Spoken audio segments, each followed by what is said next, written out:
নমস্কার বন্ধুরা, আপনারা সবাই কেমন আছেন? আলাপ নন্দিনীর একটি নতুন ভিডিওতে আপনাদের সকলকে স্বাগত। আজকে মঙ্গলবার, আজকেও তো আমাদের নিরামিষ। কালকে শ্রাবণের প্রথম সোমবার গেছে, কালকেও নিরামিষ হয়েছিল। আজকে নিরামিষের দিন বন্ধুরা, দুর্দান্ত স্বাদের একটা শোলা কচুর তরকারি আপনাদের করে দেখাবো। সম্পূর্ণ নিরামিষ, মানে এই তরকারি আপনি যাকে খাওয়াবেন হাত চেটে চেটে, আঙুল চেটে চেটে খাবে, এতটা সুস্বাদু হয় খেতে। তার জন্য দেখুন, এই যে দুটো শোলা কচু নিয়ে এসছে। দুটো করবো না আমি, চলুন শোলা কচুটা আগে কেটে নিই। আর এই তো এই অংশটা তো ফেলে দিতে হয়, আপনারা সবাই জানেন। এটা ফেলে বাদ দিয়ে দেবো, এটা ফেলে দিচ্ছি। শোলা কচুটা চলুন কেটে নিই। মানে এই শোলা কচুর এইভাবে রান্না করলে নিরামিষ পদ অসাধারণ লাগে খেতে। আমি কিভাবে রান্না করছি আপনারা দেখতে থাকুন। প্রথমে শোলা কচুটা কেটে নিই। আর যে কোনো কচুর আইটেমই খেতে না বন্ধুরা আমরা খুব ভালোবাসি। আমাদের ঘরে প্রত্যেকে খুব ভালোবাসে কচুর আইটেম খেতে। সেই কচুর শাক বলুন, গাঠি কচু বলুন, ওল কচু বলুন বা শোলা কচু, সবই ভালো লাগে খেতে। সুন্দরভাবে ছালটা ছাড়িয়ে চলুন তাহলে কেটে নিই ভালো মতন করে। এই যে আমার পুরো ছালটা এটা ছাড়ানো হয়ে গেছে। এবার চলুন পনিরের মতো কেটে নিই। পনির যেভাবে কাটি সেভাবে চৌকো চৌকো করে কেটে নেব।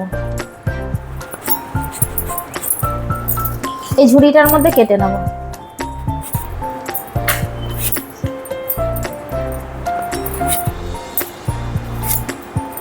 এই যে বন্ধুরা, এই দেখুন পনিরের মতন করে কেটে নেব।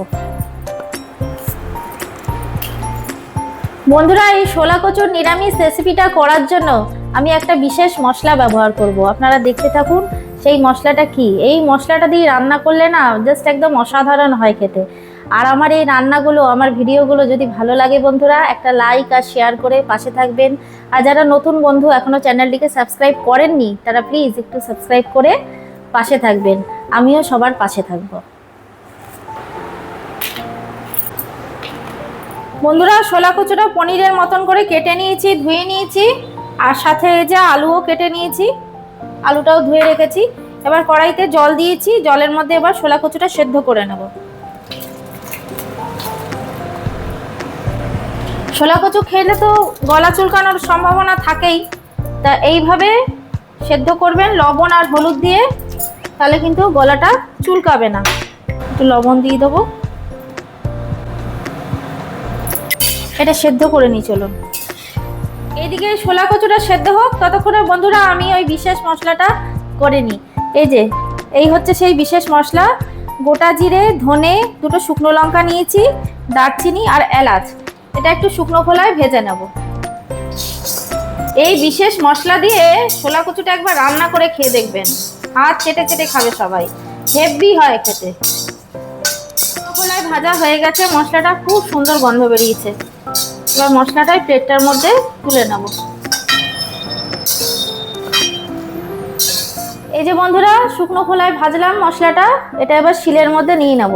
আর এইসব রান্না একটু শিলে বেটে করলেই কিন্তু ভালো ভালো স্বাদ আসে। আর শুকনো লঙ্কার বীজগুলো আমি বন্ধুরা ফেলে দিয়েছি। চলুন এটা বেটে নিই। কি দুর্দান্ত গন্ধ বেরোচ্ছে না বন্ধুরা মশলা থেকে। প্রথমে একটু শুকনো বেটে নেবো শিলে, তারপর জল দিয়ে বাটবো আরেকবার।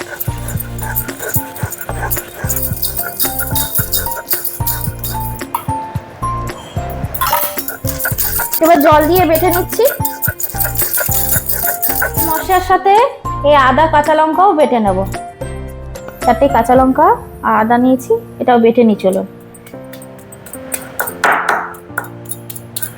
বন্ধুরা, এই বিশেষ মশলা দিয়ে এই রান্নাটা খেতে তো ভালো হবেই, মানে এই গন্ধেই যেন হচ্ছে পেটটা ভরে যাচ্ছে। বাড়ছি তো মশলাটা, এত অপূর্ব একটা গন্ধ বেরোচ্ছে। সেটা বাটা হয়ে গেছে বন্ধুরা, এবার এই প্লেটটার মধ্যে তুলে নেব। বন্ধুরা, শোলা কচুটা সেদ্ধ হয়ে গেছে, এবার জলটা ঝরিয়ে নিই। বন্ধুরা, এই যে শোলা কচুটা জল ঝরিয়ে রেখে দিয়েছি, কড়াইটা ধুয়ে নিয়ে এলাম আমি। এর মধ্যে দেব অল্প একটু সর্ষের তেল। অল্প একটু সর্ষের তেল দিলাম, সর্ষের তেলটা গরম হোক। আর পুরো রান্নাটাই আমি সর্ষের তেলেই করব। এখানে দেখুন বন্ধুরা, আমি 100 গ্রামের মতো গোবিন্দভোগ চাল ধুয়ে পরিষ্কার করে জল ঝরিয়ে রেখেছি। এবার এই চালটা প্রথমে একটু হালকা করে ভেজে নেব, ভেজে তুলে রাখবো।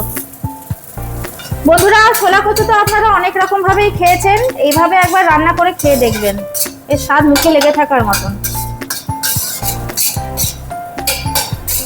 বন্ধুরা, চালটা ভেজে এই যে বাটির মধ্যে তুলে রেখেছি। এবার কড়াইতে সর্ষের তেল দেব। তেলটা গরম হয়ে গেছে, এবার আলুগুলো ভেজে নিই।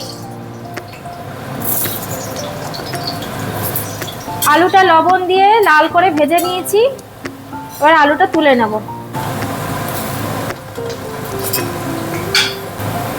বন্ধুরা, আলুটা তো ভাজা হয়ে গেছে, এবার এই ছোলা কচুটাও একটু ভেজে নেব। আমি যে কোনো সবজি প্রথমে একটু তেলে ভালো মতন করে সাঁতলে নিই, তারপর রান্না করি, স্বাদ কিন্তু ডবল হয়। ছোলা কচুটাও ভাজা হয়ে গেছে, এবার এই বাটিটার মধ্যে তুলে নেব।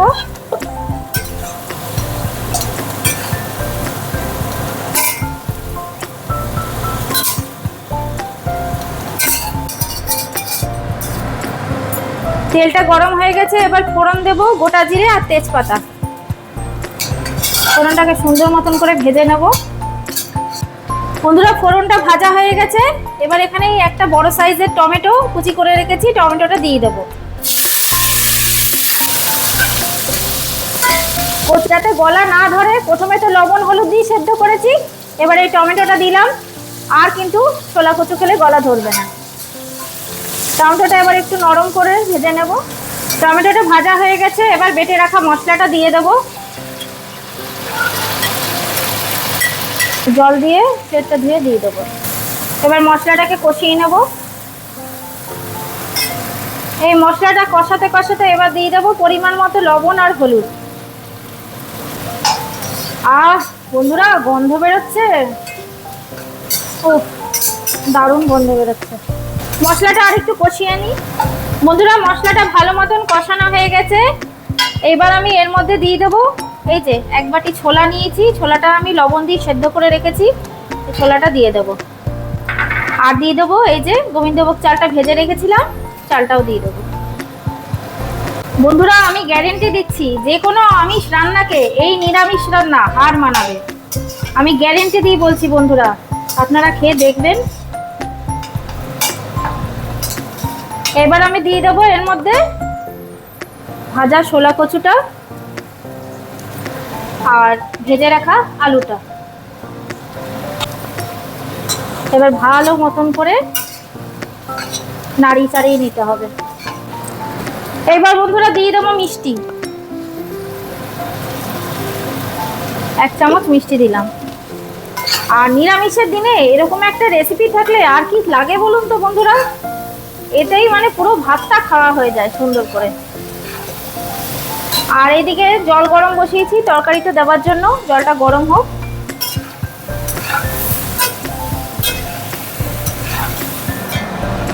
জলটা গরম হয়ে গেছে, এবার জলটা দিয়ে দেবো। আর যে কোনো তরকারিতে বন্ধুরা গরম জল দিলেই কিন্তু স্বাদটা ভালো থাকে।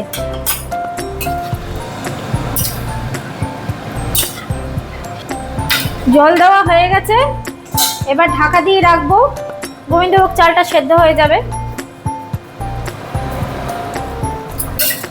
ছোলা কচুর তরকারি বন্ধুরা আমার হয়ে গেছে, এবার এই যে নামাবার আগে একটু ঘি দিয়ে নামিয়ে নেব। বন্ধুরা, সারা ঘরটা গন্ধে মমা করছে। এইসব রান্নার কাছে আমিষ রান্না ধারে কাছে ঘেঁষবে না, যে কোনো আমিষ রান্না এতটা ভালো হয় খেতে। ব্যাস 2 চামচ ঘি দিলাম,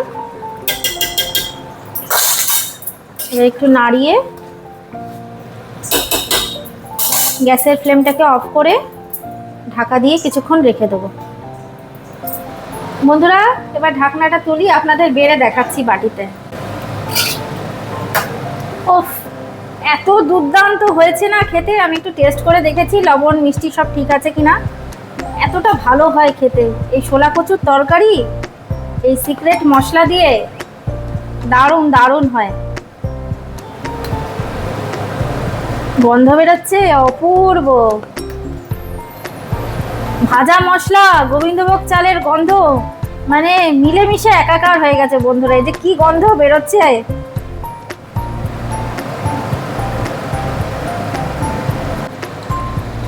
বন্ধুরা এই যে বিশেষ মশলা দিয়ে তৈরি হয়ে গেল আমার ছোলা কচুর তরকারি। কেমন লাগলো রেসিপিটা কমেন্টে কিন্তু অবশ্যই জানাবেন। আর যদি ভালো লাগে তাহলে একটা লাইক শেয়ার করে দেবেন। আর যারা নতুন এখনো চ্যানেলটিকে সাবস্ক্রাইব করেননি তারা প্লিজ একটু সাবস্ক্রাইব করে পাশে থাকবেন। সবাই সুস্থ থাকবেন, ভালো থাকবেন, আনন্দে থাকবেন।